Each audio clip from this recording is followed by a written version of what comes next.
everybody. Welcome back. Welcome back to the Youth Heart to Heart podcast. We're back for yet another one. It's going to be epic. I hope and pray that this one will be very impactful for you at home watching it, as well as our young people that's on the stage. So listen, we got some people in the building, baby, that yeah, y'all looking. So I'm gonna say this: y'all looking at a panel, including myself, that has gone through some things. So I'm gonna let both of these wonderful people introduce themselves. Well, first of all, I don't need no introduction. You know, if so, I forgot my name. Y'all gonna have to remind me of that. I'm serious. Yeah. He big serious too, y'all. Like he Oh, is. wow. Okay. Well, hello, everyone. My name is Arthur Yolanda Diamond. I'm a writer, speaker, entrepreneur, and actress. A little bit. But that's who I am. Okay, they ain't telling y'all the real. So now I'm gonna Okay. break it down for them. They telling y'all who they are, right? But I'm gonna tell you where they came from, Oh, okay. just a little bit. But then they can get into their own story. But let's welcome our young folks first and foremost. This is what we are here for. Our young people. We are here to listen to their hearts, and I would love for you all to introduce yourselves and give us a little something about yourselves really quick. We don't have long today. Well, hey y'all, what's good? It's your girl, Miss MC, back at it again. Welcome back, though. We love y'all. We have a newcomer, by the way. No disclaimer, we have a newcomer. So, Hey, how y'all doing? Glad to be back. It's Trent. I'm Bree. Hey y'all, newcomer Destiny. It's me.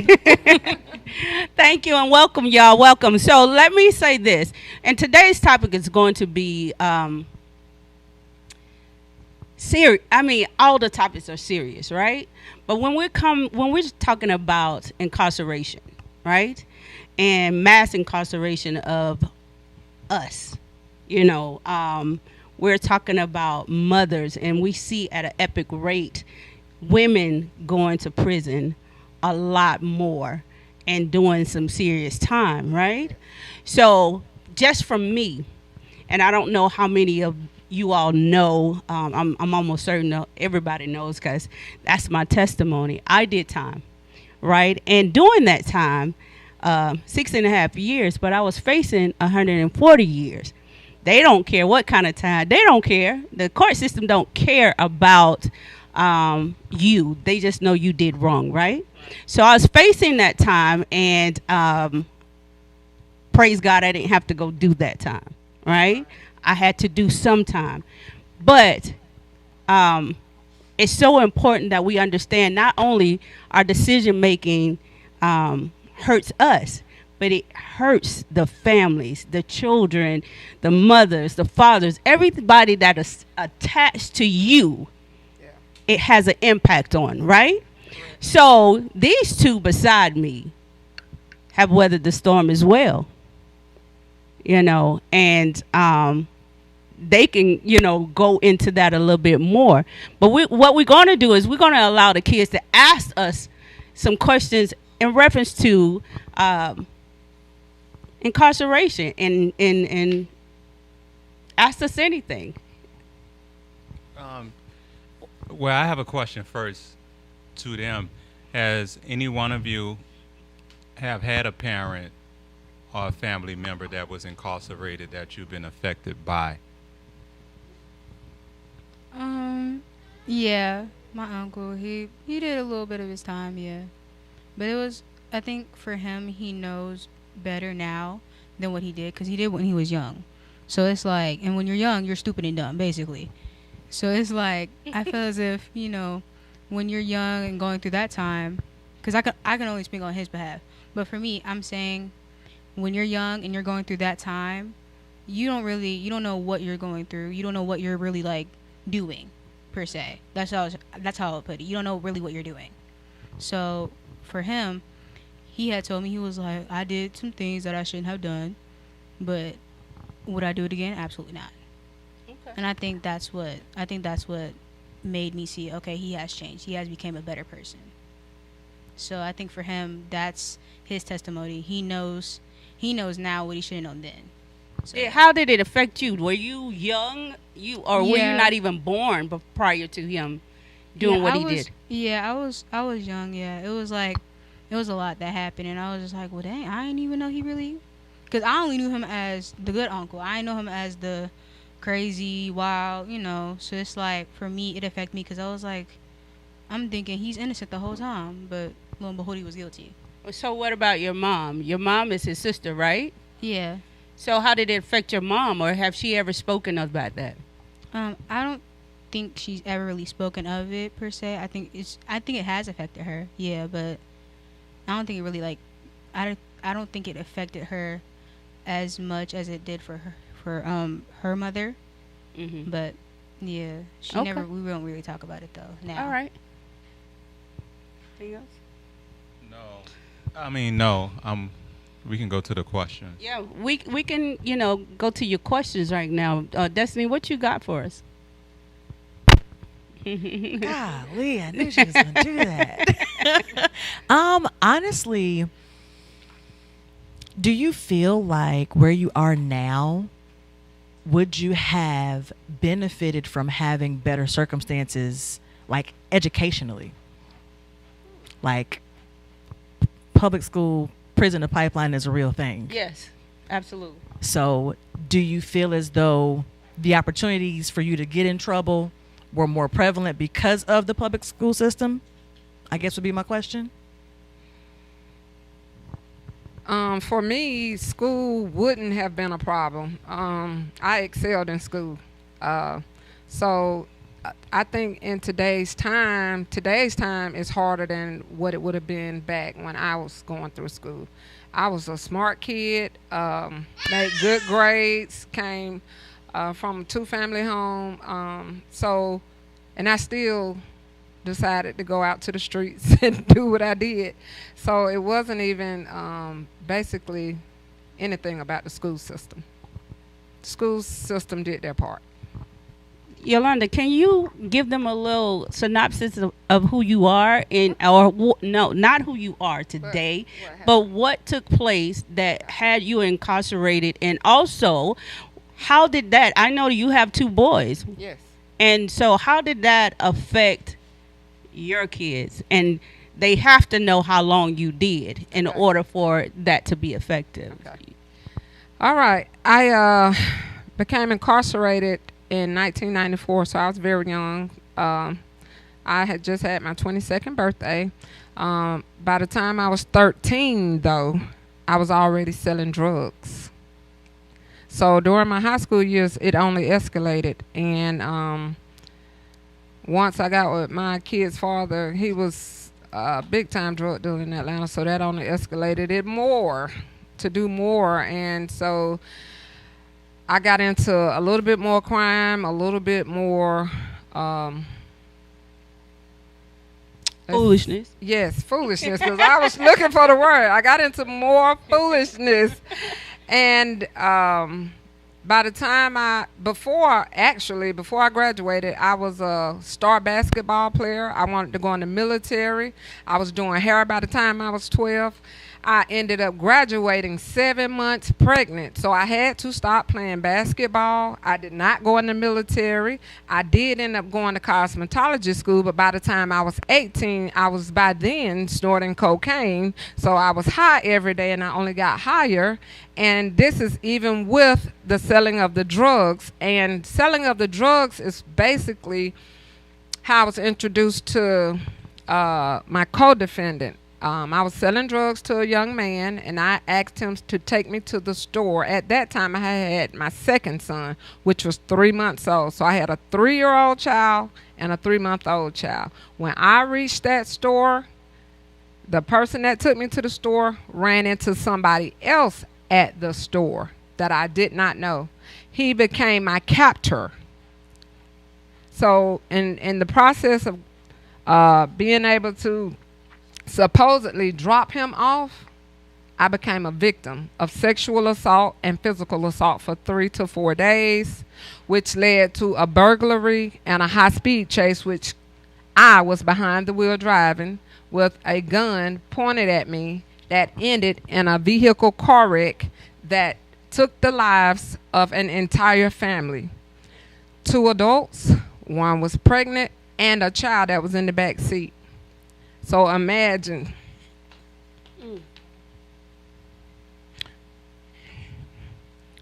Waking up in a hospital to somebody telling you you have committed murder. Shock. Didn't believe it, but it was real. This is real life. This is what really happened. Once I was sentenced and I was facing the death penalty.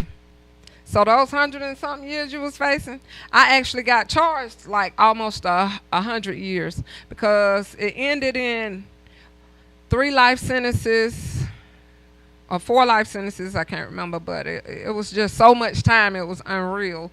By the time they broke it down, the 100 years down, it ran into 1 life sentence plus 20 years plus another 5 years. So I ended up spending 2 decades in prison plus transitional center. Mind you, when I left, I had a 3-month-old and a 3-year-old. My mom died while I was incarcerated. My father died while I was incarcerated, and I did not get a chance to go to any funerals. So raising my sons, which my grandkids sitting out here in the audience today, it was their parents. And they look identical to their parents. But it was so effective, it affected my youngest son in school all the way. Because he felt abandoned. In which, growing up, I could understand that. Yeah. I take full responsibility for that. Accountability. And my oldest son, he did well. He had problems, but he did well. But it affected my entire family. My mom, my sisters, my brother, you name it, on down the line. So that is who I am. That is who you was. Who I was. That is correct, Jackie. You forgot to tell them the time you served. Oh, I ended up serving 2 full decades, so 20 years. Plus, I went to a transitional center for 1 year. So when we talk about life sentences, right? Mm-hmm. We talking about the rest of your life per the court system, right? That you would never see this side ever again, right? So when we talk about you having a life sentence plus some more time, how you? I just want to hear it. How did you get out? I actually was not supposed to even be considered for parole until 30 years. So while I was incarcerated, I took classes. I went to the law library fervently, like for 15 years straight studying. I started applying myself, filing appeals and doing what I was supposed to do. I had become the person that I am today due to that incarceration. Come on now. It's not that I wasn't a mature person or just such a bad person, because I was a good person. I am a good person. I made bad choices. Yes. So I taught Lifers Group. I started an authors club. I tried to help everybody in the prison that I could. You understand? Even at a young age, Go ahead I and did. put the That's how highlight. me and Jackie. Go ahead and put the highlight on how many books you wrote. Oh, okay. I actually started writing my books while I was incarcerated. I had written 25 books in 5 years. So now I'm up to about 40 books. So yeah, that's how I met her. She the one kept saying, "Hey, girl, come on, get this book done." Like she would proofread stuff, all the time, and I'm just like, and still, y'all, my book still. I've been home a long time now, and I'm just now getting this book out, and so, man, inspiration to me.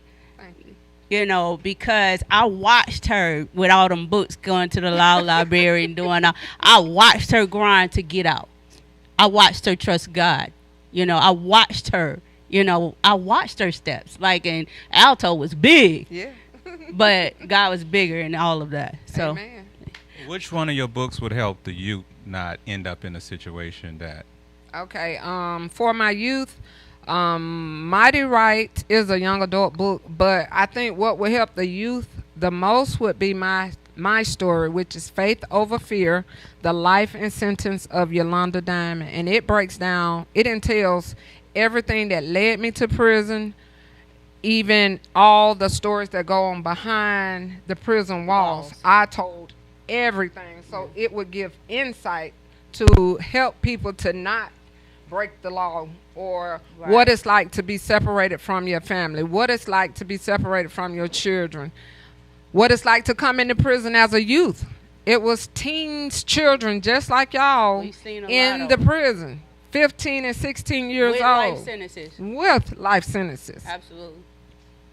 So I tried to make it as relevant as I could to reach out with that specific book to motivate, to inspire, and to teach.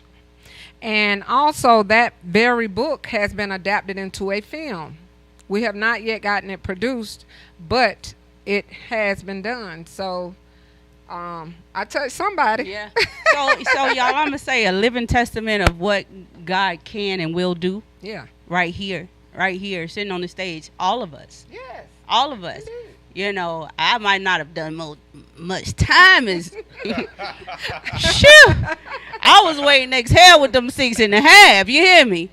So, but a living testament, and what it is that we're trying to do now in this stage of our lives is to empower you all, empower the youth to make better decisions, to think, to do what, Terrence? What we all always talk about? Forecast. I mean, he say other things. Like he has an array of things that he can speak to when it comes to under that. Models. Yeah. But I do want to challenge you in the question that was asked prior to you speaking. Okay. Is Destiny, right? Okay, Destiny asks, was it the school system, right? And you say it had nothing to do with the school system, right? Right. I understand that, but after you spoke, well, not after, as soon as you begin to speak, it made me think like, wait, what if it was the school system?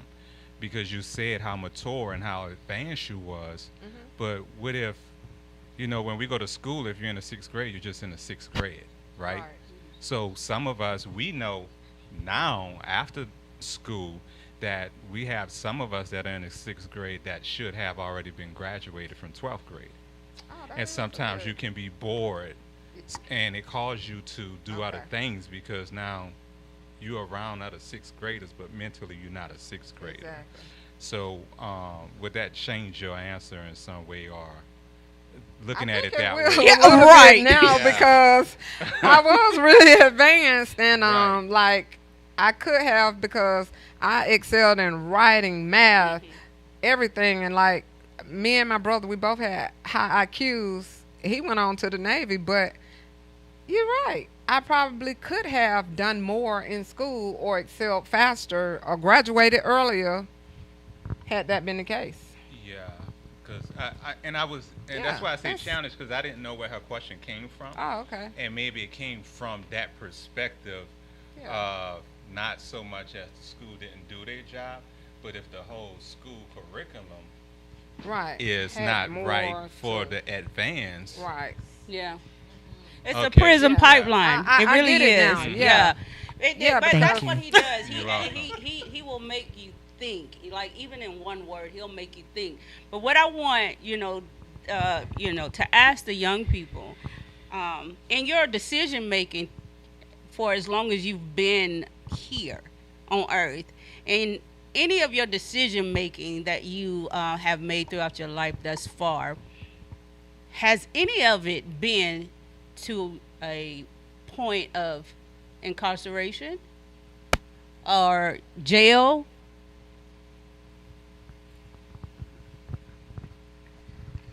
So Convicted. I'm messing with you. Don't let him do you like that, nephew. Nah, it's not a trick question. Go But ahead. no, I have had an experience where I had to learn a lesson the hard way. You know, grateful enough that I didn't have to do like any like hard time or anything like that. My only experience comes with one night, you know, and that's all it took for me to learn my lesson. My story is one night. I like fast cars. So once I was old enough to, you know, and blessed enough to afford a fast car, you know, that's what I did. I got me a fast car. I moved from Georgia. I moved from Florida to here to Georgia, and I moved to the great county of Douglas County. If you know Douglas County, you know how Douglas County get down. I did not know how Douglas County was. So, you know, me and my fast car, I was out living life, and not thinking about the actions that I was doing, you know, and thinking about the consequences that come with the actions that I was doing. So, you know, I found myself, me and my fast car, next to another fast car. So we wanted to see whose car was the fastest, you know. So we started to, you know, race down Fairburn Road, I think it was. Couple lights go by. Next thing I know, I look behind me, I see the infamous silver and black Charger behind me. He lit me up, you know. I pulled over. I went to the gas station.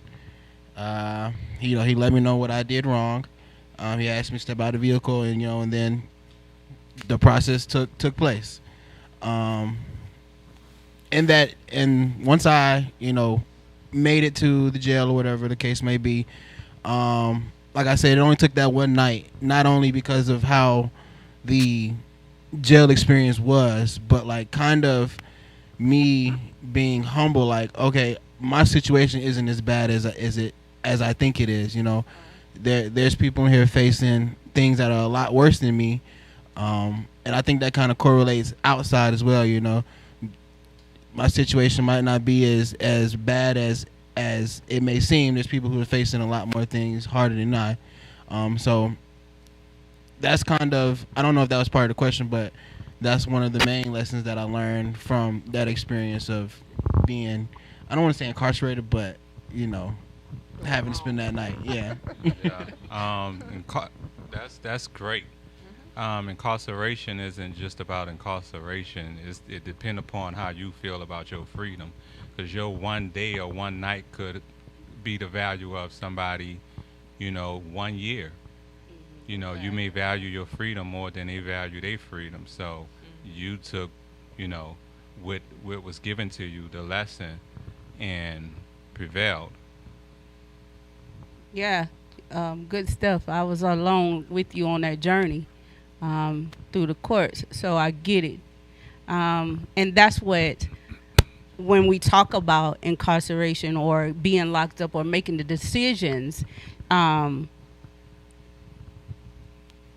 used to tell my kids all the time, you don't understand that one decision you make right now, however minor it might be, but if you don't learn the lesson in that, you continue to go, it continues to be a cycle, and you're thinking, I can get away with it, I can get away with it, I can get away with it, and then it becomes something bigger than anybody expected. You expected, anybody expected.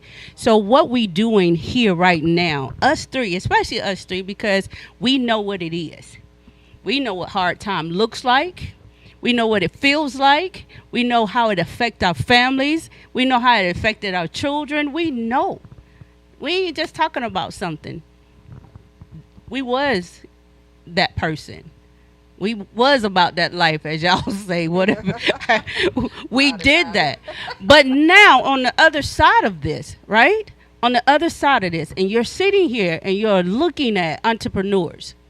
You're looking at folks that have done the time, right?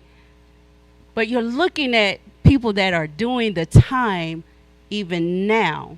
And I always tell kids, I've done enough time for you. You don't have to do that.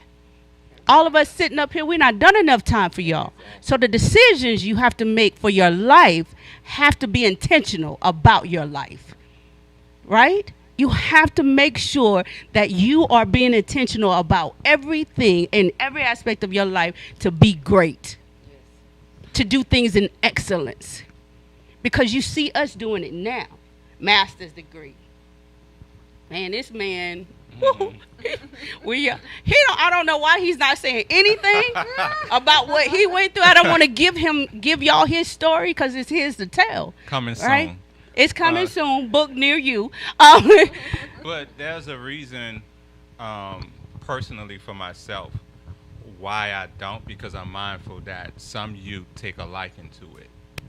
And they are impacted by the troubled days of you versus the comeback of you.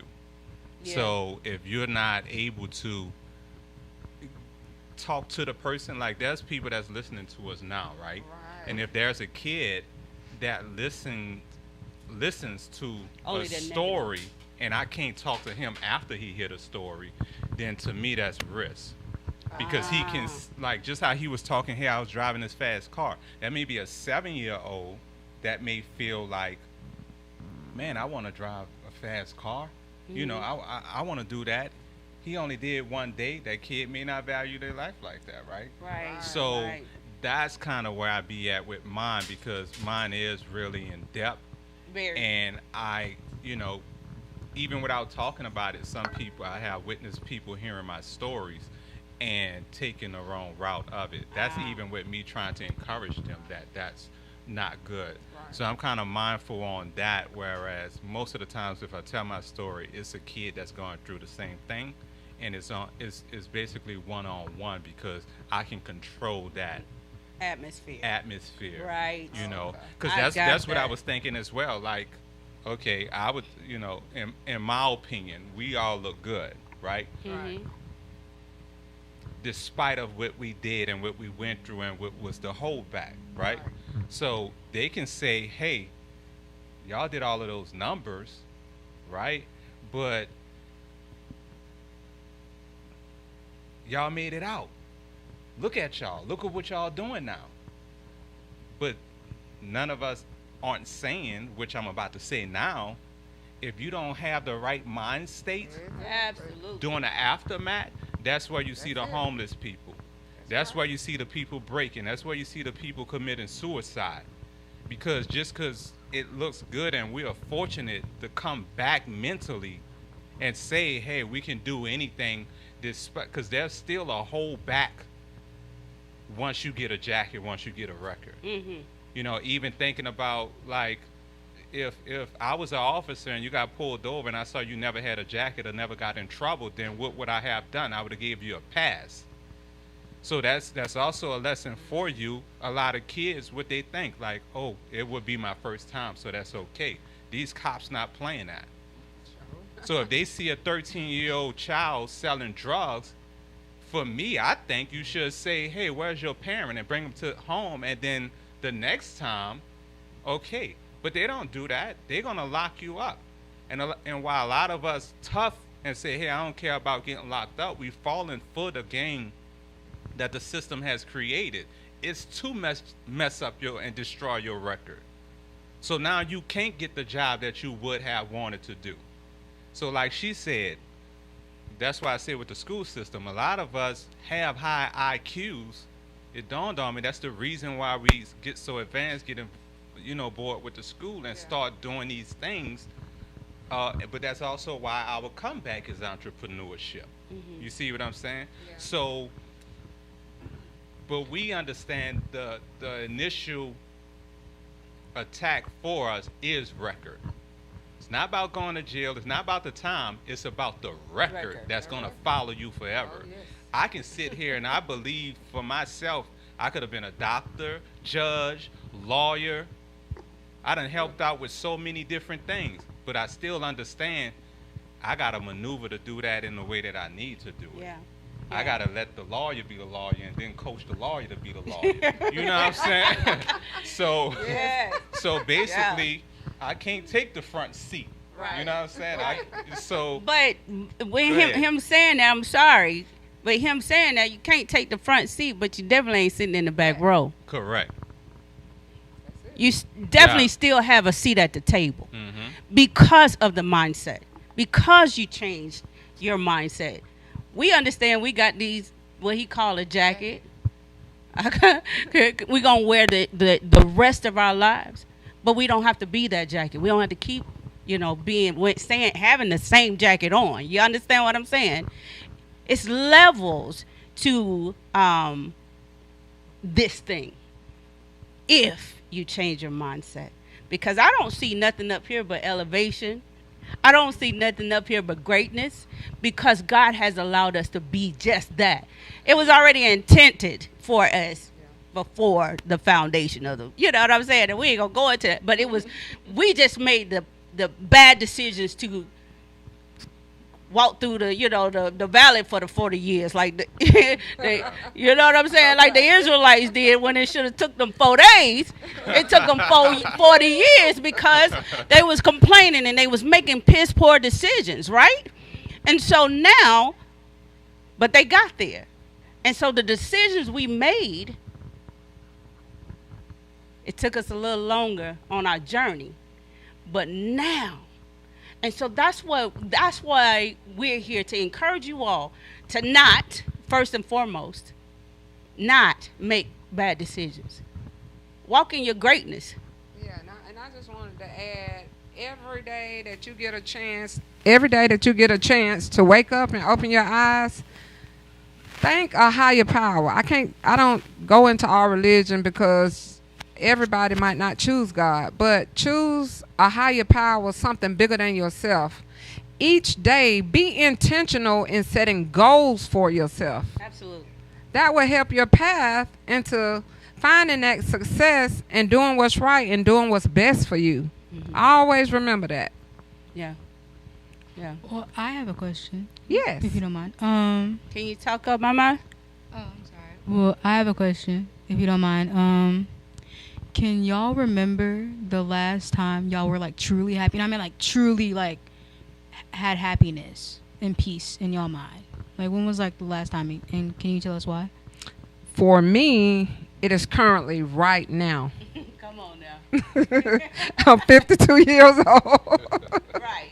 And right now is, I can honestly say, I have a peace of mind and I am truly happy just being myself. Amen. Yes. Amen. Old ladies first. Okay.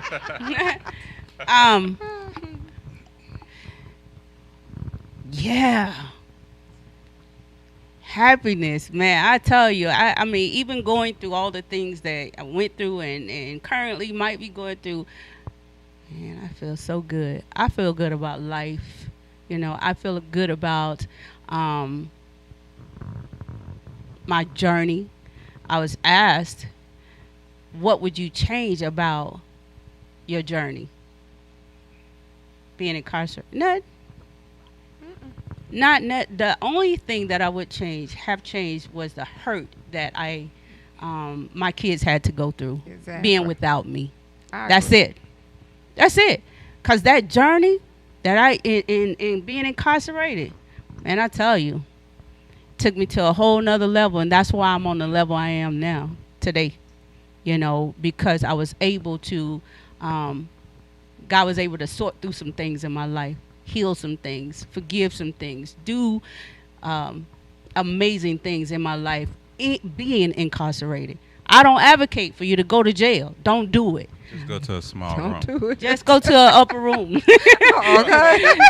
Terrence said a small room. I said just take to the upper room. I don't advocate. I'm not saying we're not boasting the prison system. No. You understand? But my life and my journey, I would not be who I am today without that journey.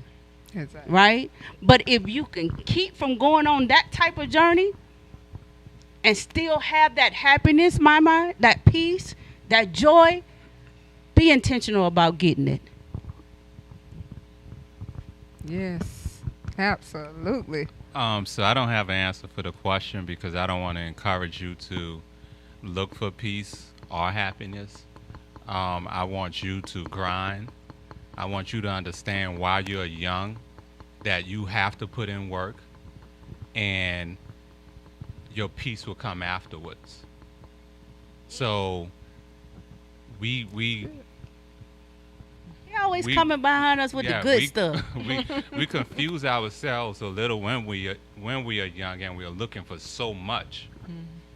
But you have to go through a lot. You're working every day right now as a young person for your future.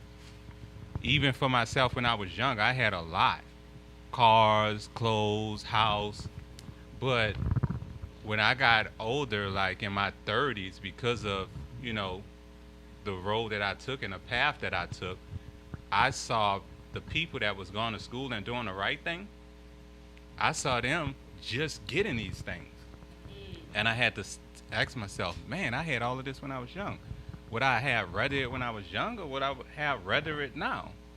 And the answer was now. So I should have been doing the same thing that they were doing back then, not having fun, not looking for peace, but building up to have it later on in life. Do y'all have anything for us? Bree, I see you holding the mic. You got something for us? I was gonna ask that when you were incarcerated, do you feel like before you were incarcerated, when you were doing what you were doing, do you feel like what you've done now, would you have done that before if you didn't have that extra push? Like, would you be in this state now Will we be without where being we? incarcerated? Yeah, without the incarceration, for me, yes, because I just know God had already created me to be great. You know what I'm saying? It probably wouldn't be in this form because I didn't go through, that. I've always been the type of woman, I encourage kids, have a whole lot of kids in my house, but would I be a mentor on the level that I am now? Probably not. Probably still having a house full of kids, you know what I'm saying? Would I be an author? Excuse me, y'all, hell no. Because I didn't even like to read. I can read, but, to sit and read a book, I fall asleep. So I said that to say this. No. At the end of the day, I probably wouldn't be in this setting right now, but I know I would be great in doing something. And as for me, the answer would probably likely be no as well. Even the way I excelled in school, but once I got in the streets, I think I would probably be dead with the stuff I was doing. I'm just going to be honest. God, it had to be God, because when you think about I can walk, I can talk, I'm excelling now, but think of what that impact was for an entire family to lose their life. He kept me alive. So it don't mean go do wrong. I'm grateful, but I do not believe I would be where I am now versus before incarceration. No. Do you feel like it took all 20 years for you to get to that point, or all 6 plus 20 plus years to get to that point? Do you feel like it took that long? Oh, definitely no. It took me about 5 years. It took me about 5 years, because when I was first sentenced, the day they sentenced me, they put me in a cell to make sure I didn't harm myself. It started clicking in then. When I watched my mama leave that courtroom. Without me. Exactly. And my mind started thinking, I was going numb, like, this can't be my life. This ain't what I was designed for. This is a no. When I got to prison and I saw the surroundings and everything that I had to go through, not only myself, but every female that was incarcerated, I knew something had to change, and change fast. So I sat idle for about 5 years thinking about it, in depression, and I had to get counseling and all of that. But by the time that 5th year hit, I had a pen, pencil in my hand, and I was getting to it. Yeah, I was making that change. I was talking to everybody, trying to help encourage everybody, because I was like, this ain't it. No, so it only took me about 5 years to get started, even though I had to go take the whole journey. But by that 5th year, I was up and running. Yeah, it was a wrap. Yeah, y'all are answering the question, so I'm just answering the side notes that I think Okay. you know is relevant because y'all doing a great job with that. Thank you. So I'm expounding off of what y'all saying. Basically, Okay. like the question that you asked, you also have to understand in jail, prison, any type of system like that, you have to become an autodidact. You have to become your own teacher, and that's the thing that I was saying earlier, that if you don't do it for yourself, you're not gonna get it. And then when you do come home, if you haven't started there already, you'll never, you know, elevate. Yeah. So when you hear stories about jail and all, anybody that's learning something, they don't really have schools in there like that. And if they do, that's on you to get up and go to the school.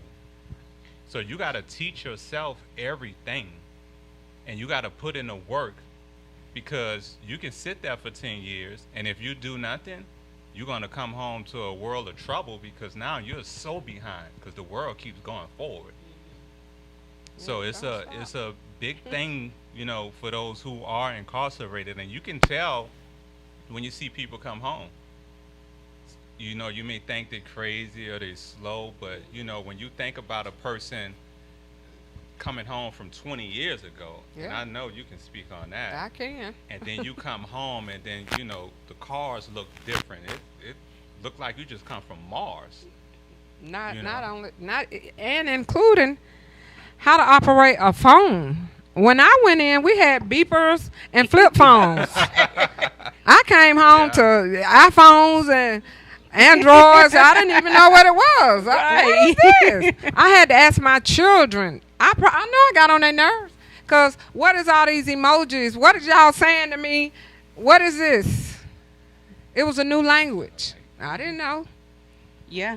It's definitely a new experience. You know, I did 6.5 years, and it was, you know, because life don't stop because you're incarcerated. Yeah, no. Stuff don't stop going. The world don't stop turning because you're incarcerated. So Exactly. things happen. You know, new ideas, new technology, new life, new people get. You know, you lose family members. You gain. Oh, You know, yeah. it's a Oh, whole yeah. lot that continues to happen when we are incarcerated. We might think our lives stopped. It didn't. Mm-mm. It didn't for either one of us. Because had it, we wouldn't be here.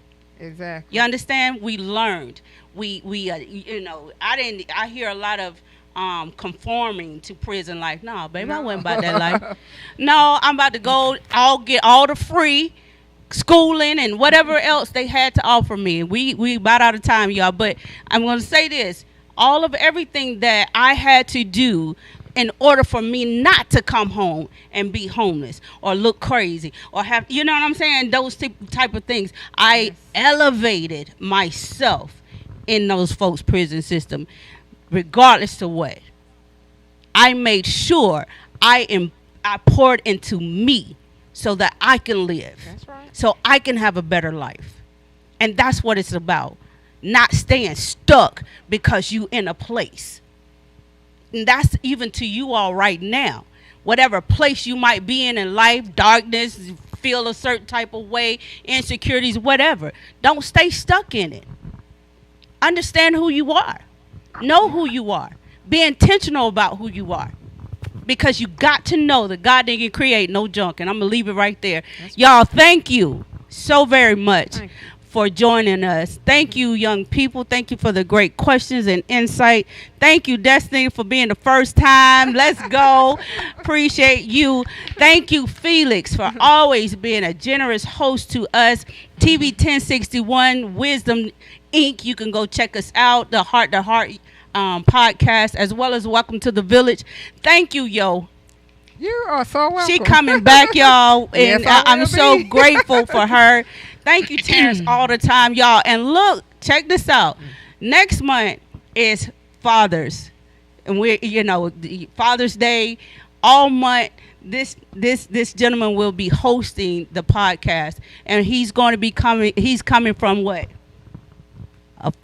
A father's perspective. Mm. So y'all stay tuned for the month of June with Terrence J. King Senior. Hearts to hearts. Hearts to heart. Hey, young folks, y'all better bring the pain with him. But thank y'all so much. We'll check y'all out. We'll check y'all out again June 11th for our next podcast. Thank you. Thank you. Thank you.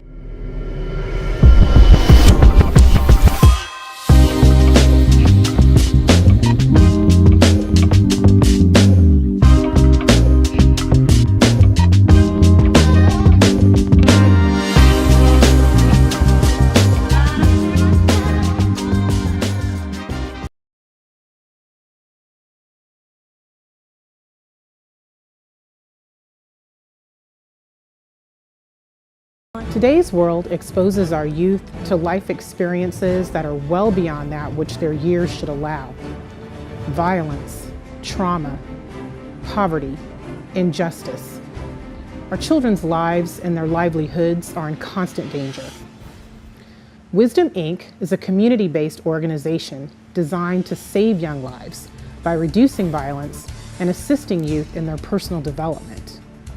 Wisdom stands for wise individuals structuring and developing youthful minds. Through our collective wisdom, we can change lives for the better. Wisdom Inc. Reducing violence, developing youth, saving lives.